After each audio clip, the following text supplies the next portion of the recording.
Hello বন্ধুরা, গোপাল রান্নাঘর থেকে তোমাদের সাদর আমন্ত্রণ জানাচ্ছি। বন্ধুরা, আজকে এমন একটা আইটেম দেখাচ্ছি, গরম তো পড়ে গেল, গরমের উপযুক্ত এই সময় কিন্তু নিম বেগুন, সজনের ফুল, সজনের ডাঁটা, পাতলা কুলের টক, এগুলো কিন্তু খুবই হেলদি আইটেম, টেস্টিও বটে। তো আজকে আমি তার মধ্যে থেকে একটি দেখাবো, সেটা হচ্ছে সজনের ফুলের বড়া। আগের বছর এই সময়টা আমি দেখিয়েছিলাম সজনের ফুলের চচ্চড়ি, যেটা তোমরা আমার প্লে লিস্টে গেলেই দেখতে পাবে যে আমি কিভাবে সজনের ফুলের চচ্চড়ি বা ঘন্ট বানিয়েছিলাম। আর আজকে বানাচ্ছি হচ্ছে সজনের ফুলের বড়া। বন্ধুরা, এটা আমার ছাদ বাগান থেকেই আমি এই সজনের ফুলটা কালেক্ট করেছি। চলে এসো, দেখো, দেখেছো গাছটা ভরে আছে সজনের ফুল। লোকে পয়সা দিয়ে গিয়ে বাজার থেকে কিনে নিয়ে আসে, তাও অল্প পায়, আর আমার ছাদ বাগান পরিপূর্ণ, দেখেছো? আর মৌমাছি ভন ভন করছে এই সজনের ফুলে। তো সব তো বন্ধু এইখান থেকে আমরা খাবো না, কারণ কিছু ফুল তো আমরা সজনের ডাঁটা হতে দেব, তাই নয়? তো দেখো গাছটার সৌন্দর্যটা দেখাই, কারণ এটাও বেশ ভালো লাগে। দেখেছো ওপরের ডালগুলো ভর্তি সজনের ফুল, একেবারে ছাদের উপর। আমি একটু ক্লোজ থেকে দেখাই, ছাদের উপর দেখো একদম ঝুমঝুম করছে। ঠিক আছে, তো দেখেছো দেখেছো দেখেছো দেখেছো কি ভাল লাগছে দেখতে, মৌমাছি দেখেছো ভেতরে, তো দেখতে বড় ভালো লাগে। এখান থেকে আমি কিছু সজনের ফুল তুলে নিয়ে চলে এলাম আমার রান্নাঘরে। সজনের ফুলটা বন্ধুরা ভালো করে, আমি তোলাটা দেখাচ্ছি না, ভালো করে কিন্তু বেছে নেবে, কারণ এর মধ্যে থাকে হচ্ছে অনেক পোকা, সেই পোকাগুলো ভালো করে বেছে নেবে। ঠিক আছে, দেখেছো আমি সজনের ফুলটাকে তুলে ভালো করে বেছে টেছে নিলাম। এখানে 4 চামচ বেসন নিয়েছি আর 2 চামচ চালের গুঁড়ো নিয়েছি। আমি কিন্তু নিরামিষভাবেই তৈরি করব। 1 চামচ নুন দিচ্ছি, 1 চামচ হলুদের গুঁড়ো দেব, 1 চামচ কাশ্মীরি লঙ্কার গুঁড়ো দেব, 1 চামচ ধনে জিরে ভাজার গুঁড়ো দেব, 1 চামচ কালো জিরে দেব, আর অল্প সামান্য মিষ্টি দেবো, অর্থাৎ চিনি দেবো। যে কোনো জিনিসটা একটু মিষ্টি মিষ্টি হলে ভালোই লাগে, কারণ এটা তো এমনি তিতকুট। আর দিয়েছি কিছু কাঁচা লঙ্কার কুচি। আমি কিন্তু পেঁয়াজ ব্যবহার করব না, কারণ হচ্ছে আমি তো সজনের ফুলের বড়া বানাচ্ছি হেলদিভাবে তৈরি করার জন্যে না। ধনে পাতা থাকলে একটু কুচিয়ে দিতে পারো, আমার কাছে নেই, দিতে পারলাম না।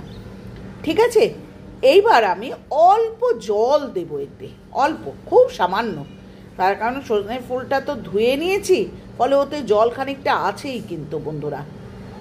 এইবার এই সজনের ফুলগুলো কিন্তু এই বেসন এবং চালের গুঁড়োর মধ্যে দিয়ে দিচ্ছে, দিয়ে আস্তে আস্তে এগুলো সুন্দরভাবে মাখতে থাকবো।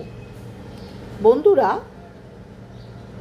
যেহেতু সজনের ফুলটা আমি ধুয়ে নিয়েছি, এর মধ্যে তো খানিকটা জল আছে, ফলে বেসনটা মাখার জন্যে আর আমার পরবর্তীকালে এক্সট্রা জল কিন্তু দিতে হবে না। দেখেছো দেখেছো 2-1টা কিন্তু এর মধ্যে ছোট্ট ছোট্ট সজনের ডাঁটাও এসে গেছে। কি করব, অলরেডি ডাঁটা ধরতে যে শুরু করেছে। ভালো করে মেখে নিলাম, খুব ভালো করে মেখে নিলাম। ঠিক আছে, দেখতে পাচ্ছ? এরপর মাখা যখন শেষ হয়ে যাবে, অর্থাৎ দেখে নাও যে তোমরা সেটাকে এরমভাবে বড়ার মতো আকার দিতে পারবে কিনা। দেখতে পাচ্ছ, আমি দেখতে পাচ্ছি যে আমি বড়ার আকার কিন্তু দিতে পারছি। ঠিক আছে, দেখো পাতলা পাতলা করে, কিন্তু তোমরা মোটা মোটা করে গোল গোল করে কিন্তু ছাড়বে না। কড়াইয়ে তেল দিলাম, দিয়ে একটু হাতের মধ্যে কিন্তু চ্যাপটা চ্যাপটা করে নেবে, কারণ তাহলে ভেতরটা ভালো করে ভাজা হয়। আদারওয়াইজ গোল গোল ট্যাপড়া ট্যাপড়া করে দিলে কিন্তু সেটা কিন্তু ভেতরটা ভালো করে ভাজা হয় না। ঠিক আছে, দেখেছো আমি এইভাবে ছেড়ে দিচ্ছি এবং একটু পাতলা করে দেওয়ার, হাতে একটু পাতলা করে চ্যাপটা চ্যাপটা করে দেওয়ার চেষ্টা করছি। তার কারণ হচ্ছে তাহলে বড়াটা ভালো করে ভাজা যায়। এটা তোমরা হাই হিটে না করে মিডিয়াম হিটেই করো, কারণ হচ্ছে যদি পুড়ে যায় তাহলে দেখতে খারাপ লাগে। মিডিয়াম হিটে করলে।